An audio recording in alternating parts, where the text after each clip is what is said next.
Liebe Betroffene von Corona und von Corona-Maßnahmen, das ist Teil 3 meines persönlichen Videoblogs von Corona zum Gemeinwohl, Lehren aus der Krise. In den letzten Tagen bin ich immer nachdenklicher geworden, ob die aktuellen Maßnahmen gegen die Corona-Pandemie auch für die Zukunft die richtigen sind. Lockdown, Shutdown und Social Distancing stellen so gravierende Eingriffe in die persönliche Freiheit, das gesellschaftliche Zusammenleben und die Wirtschaft dar und haben selbst so dramatische Auswirkungen auf die Gesundheit und das Leben vieler Menschen, dass jetzt eine differenzierte öffentliche Diskussion über mögliche alternative Strategien und die genaue Abwägung der Vor- und Nachteile jeder einzelnen Maßnahme stattfinden muss. Auch die wissenschaftliche Datengrundlage des Bedrohungspotenzials von Covid-19 ist in Bewegung oder bildet sich erst gerade, sodass mehr und mehr Expertinnen die aktuellen Maßnahmen der Regierungen hinterfragen oder neue Wege ins Spiel bringen. Dieses Video ist vorrangig solchen Stimmen gewidmet. Schauen wir uns zunächst die wichtigsten Zahlen des aktuellen Analysebildes an. Erstens, in den spitzen Grippewintern der vergangenen Jahre wurden in Italien und Deutschland je bis zu 25.000 Grippetote gezählt. Aktuell steht Italien bei rund 20.000 Corona-Toten, Deutschland bei weniger als 3.000. Weltweit sind es inzwischen über 100.000. Die Grippe fordert nach Angaben der Weltgesundheitsorganisation jährlich bis zu 650.000 Tote. Das heißt, wenn sich die aktuelle Corona-Zahl noch verfünffacht, läge der Wert immer noch unter den Werten der schlimmsten Grippejahre. Damit möchte ich keinesfalls sagen, dass Corona weniger gefährlich oder gleich gefährlich wie die Grippe ist, sondern schlicht, dass derzeit noch keine verlässlichen Zahlen vorliegen. Verlässlich sind die Angaben zur Anzahl der Intensivbetten in deutschen, italienischen, französischen und spanischen Krankenhäusern. Die Bettenzahl in Italien, Frankreich und Italien ist 2,5 bis 3-mal niedriger als in Deutschland. Aufgrund von Einsparungsmaßnahmen im Gesundheitsbereich sind außerdem die Hygienestandards sehr unterschiedlich. Darauf weist der Virologe und Epidemiologe Martin Hadic hin, was zu einer höheren Anzahl von Infektionen in den Krankenhäusern selbst und damit zu einer fatalen positiven Rückkoppelung bei den Todesfällen in den betroffenen Ländern führen kann. Zweitens unterscheiden die meisten Todeszählungen nicht zwischen Todesfällen mit Corona und Todesfällen durch Corona. Es geht um die ausschlaggebende Todesursache. Zum Beispiel kann eine Patientin an Herzstillstand oder an Gehirnblutung sterben, die am Vortag mit Corona infiziert wurde und geht als Corona-Todesfall in die Statistik ein. Nach den Aussagen des ehemaligen Präsidenten des italienischen Gesundheitsamtes könnte eine genaue Zuordnung der Todesursachen die Zahl der Todesfälle durch Corona in Italien auf 1/8 reduzieren. Das wären dann ungefähr 2500, ein Zehntel der Spitzenwerte der starken Grippejahre. In Hamburg wird deshalb jetzt anders gezählt. Das Institut für Rechtsmedizin untersucht jeden einzelnen Corona-Fall differenziert.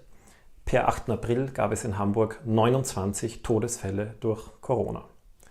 Drittens hat eine Studie der Universität Florenz an 3000 Corona-Infizierten ergeben, dass die Hälfte bis 3/4 aller Infizierten keinerlei Symptome zeitigt. Zu ähnlichen Ergebnissen kommt eine Studie in Island nach Aussagen des Chefepidemiologen und eine weitere von der Universität Padua. Der Chefinfektiologe des Klinikums St. Gallen spricht sogar von 85% symptomfreien Corona-Infizierten. Was heißt das? Das ist zunächst eine gute Nachricht, weil der Immunisierungsgrad der Bevölkerung offenbar deutlich höher liegt als ursprünglich angenommen. Die erste empirische Studie des Bonner Virologen Hendrik Streeck in der deutschen Hotspot-Gemeinde Gangelt kommt zum Ergebnis, dass bereits 15% der Bevölkerung Corona-immun sind und das noch vorsichtig geschätzt. Umgelegt auf die österreichische Hotspot-Region Tirol ergäbe das, dass 113.000 Menschen Corona-immun sind, Stand heute. Die erste Stichprobe für ganz Österreich errechnet eine Anzahl von 28.500 oder 0,33% der Bevölkerung Corona-Infizierte. Das waren allerdings Virustests und keine Antikörpertests wie in Deutschland. Eine überraschend optimistische und auch kritisierte Studie der Universität Oxford hält es für möglich, dass bereits die Hälfte der Bevölkerung Corona-immun ist. Ziel hinter dieser Studie ist, dass repräsentative Antikörpertests eruieren, wie hoch der Immunitätsgrad der Gesamtbevölkerung ist. Fest steht, je größer die betroffenen Zahlen, desto niedriger die Todesraten. Diese haben sich anfangs auf die positiv Getesteten bezogen. Aber Menschen ohne Symptome wurden ja gar nicht getestet. Empirisch kam der Virologe Streeck in Gangelt auf 0,37% Mortalität, noch vorsichtig gerechnet. Die Zahl könnte auch niedriger liegen. In einer aktuelleren Studie zu Wuhan war die ermittelte Mortalität bei 0,04 bis 0,1%. Und Professor Ioannidis von der Universität Stanford kam auf 0,125%. Das sind mit der Grippe vergleichbare Werte und Lichtjahre unter den 3,4% Mortalität, die anfangs von der Weltgesundheitsorganisation verkündet wurden und weltweit laut und bedrohlich durch die Medien geisterten. Zu Fehleinschätzungen gibt es einen Präzedenzfall in der jüngeren Geschichte, die Schweinegrippe. Als die Weltgesundheitsorganisation sie Mitte 2009 auf die höchste Gefahrenstufe 6 anhob, kursierten Sterblichkeitsraten von bis zu 5,1%. Später korrigierte die Weltgesundheitsorganisation auf 0,02%. Heute fürchtet sich kaum noch jemand vor der Schweinegrippe. Ich habe in der Krise viele neue Begriffe kennengelernt, wie Lockdown, Shutdown, Social Distancing, Herdenimmunität oder Kreuzimmunität. Und noch eine neue Vokabel ist dank Peter Weibel dabei: Phobokratie, Herrschaft durch Angst. Derzeit haben viele Menschen berechtigte Angst vor dem Coronavirus. Ich habe Angst vor lang andauernden Ausgangssperren und so einschneidenden Maßnahmen, dass für kaum ein anderes Thema als das der Krise Raum bleibt.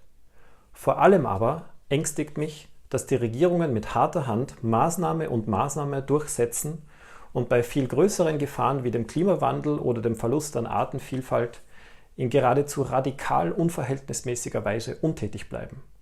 Dabei wären etwas weniger Fleisch essen, nicht in den Urlaub fliegen oder Fahrrad fahren statt dicke Autos weder gesundheitsgefährlich noch lebensbedrohlich. Im Unterschied zu den Corona-Maßnahmen. Der ehemalige Gesundheitsminister Israels hat gemeint, dass die Ausgangssperren mehr Menschen durch Angstzustände, Depressionen oder Herzinfarkte töten würden als das Virus. Dem muss man nicht zustimmen, aber mehr und mehr Expertinnen für öffentliche Gesundheit, wie zum Beispiel David Katz von der Yale-Universität, fragen, ob die Maßnahmen nicht ähnlich schlimm sind wie die Krankheit. Verfassungsjuristinnen stellen deshalb die Verhältnismäßigkeit der Grundrechtseinschränkungen in Frage. Christoph Möllers von der Humboldt-Universität in Berlin meint, dass das Infektionsgesetz nicht die Breite der Maßnahmen decke. Wörtlich: Man kann auf dieser Grundlage nicht wochenlang ein ganzes Land zumachen. Und monatelang? Die derzeitige Schlüsselfrage ist eine doppelte. Erstens, sind die Eingriffe in die Grundrechte verhältnismäßig? Und zweitens, sind allgemeine Ausgangsbeschränkungen und undifferenziertes Social Distancing weiterhin die effektivsten Maßnahmen zur Bewältigung der Covid-19-Pandemie? Das große Dilemma der aktuellen Krisenstrategie ist: Eine steile Kurve fordert viele Corona-Opfer in kurzer Zeit und deshalb wird sie abgeflacht. Doch je flacher und länger die Kurve, desto mehr Opfer fordern die Maßnahmen. Der Deutsche Ethikrat warnt bereits jetzt vor dramatischen Nebenfolgen. Weniger Natur, frische Luft und Sport schwächen das Immunsystem. Der Ausfall von Pflegekräften und die Einschränkungen in der Gesundheitsversorgung können Menschenleben kosten. Soziale Isolation führt zu Einsamkeit, Angstzuständen und Depressionen. Stress führt zum Ansteigen häuslicher Gewalt, besonders gegen Frauen und Kinder. Und Arbeitslosigkeit und Unternehmenspleiten führen üblicherweise auch zu höheren Selbstmordraten. Wenn die gesundheitlichen, wirtschaftlichen und psychosozialen Schäden überwiegen, schreibt der Deutsche Ethikrat, endet die Legitimität der Strategie. Deshalb braucht es jetzt eine Gegenüberstellung der Gefahren durch Corona und Corona-Maßnahmen. Nicht abwiegeln, aber abwägen. Eine vollständige Entscheidungsgrundlage müsste beide Gefahren in Fakten und Zahlen gießen und diese öffentlich zur Diskussion stellen. Außerdem sollten vermehrt Expertinnen zu Wort kommen, die alternative Strategien vorschlagen. Der Epidemiologe Knut Wittkowski von der Rockefeller-Universität spricht sich zum Beispiel für mehr Nähe statt Distanz und eine rasche Immunisierung der Nicht-Risikogruppen aus, bei gleichzeitigem Schutz der Risikogruppen für zum Beispiel 4 Wochen. Inzwischen sind die Risikogruppen gut identifiziert und könnten gezielter geschützt werden, zum Beispiel durch spezielle Regeln für Altenheime, kostenlose Versorgungsdienste oder reservierte Einkaufslots für die ältere Bevölkerung. Diskussionswürdig finde ich auch den Vorschlag von Immunitätszertifikaten nach positivem Antikörpertest. Diese Personengruppe könnte sich wieder vollständig frei bewegen und vielleicht an entscheidender Stelle helfen. Die Freiheit von nicht infektiösen, Corona-immunen Personen dauerhaft einzuschränken, ist wohl kaum grundrechtskonform. Dass Schulen und Spielplätze wieder öffnen sollten, meinen neben Wittkowski auch der Hamburger Infektiologe Ansgar Lohse und 6 deutsche Expertinnen, darunter 2 ehemalige Mitglieder des Sachverständigenrates Gesundheit. Damit würde auch die rasche Immunisierung der Nicht-Risikogruppen vonstatten gehen. Und wer immun ist, kann die Großeltern schon nach wenigen Wochen wieder besuchen. Mit dem generellen Containment als Hauptstrategie ist es hingegen völlig unabsehbar, wann Enkelinnen ihre Großeltern wieder sehen können. Das Paradox der aktuellen Strategie besteht darin, je weniger Menschen in der ersten Welle angesteckt und immunisiert werden, desto mehr Wellen braucht es bis zur Erreichung der berühmten Herdenimmunität. Aber je länger der Shutdown andauert, desto mehr Schaden richtet er an. Ich hatte von Beginn die größte Angst vor den Folgewellen, weil die machen aus dem Ausnahmezustand einen Normalzustand. Und das verändert alles, vom Zusammenleben über die Wirtschaft, die Grundrechte, die Demokratie. Vielleicht waren die getroffenen Maßnahmen für die erste Welle die richtigen. Aber angesichts des Gesamtbildes müssen wir fragen, ob dieselben Maßnahmen auch für die Folgewellen die besten sind. Neue Einsichten und Erkenntnisse müssen zu neuen Abwägungen führen. Zum Beispiel die, dass es vielleicht am effektivsten ist, dass die Menschheit mehr dafür tut, das Überspringen von Viren, von Wildtieren auf Menschen zu verhindern. Darum geht es in meinem nächsten Video, weil Corona neben HIV, Ebola und SARS-1 vielleicht nur ein warnendes Beispiel dafür war, was noch alles kommen wird, wenn wir weiterhin am Dogma des dauerhaften Wirtschaftswachstums festhalten, anstatt das Ziel eines ökologischen Gleichgewichts anzustreben.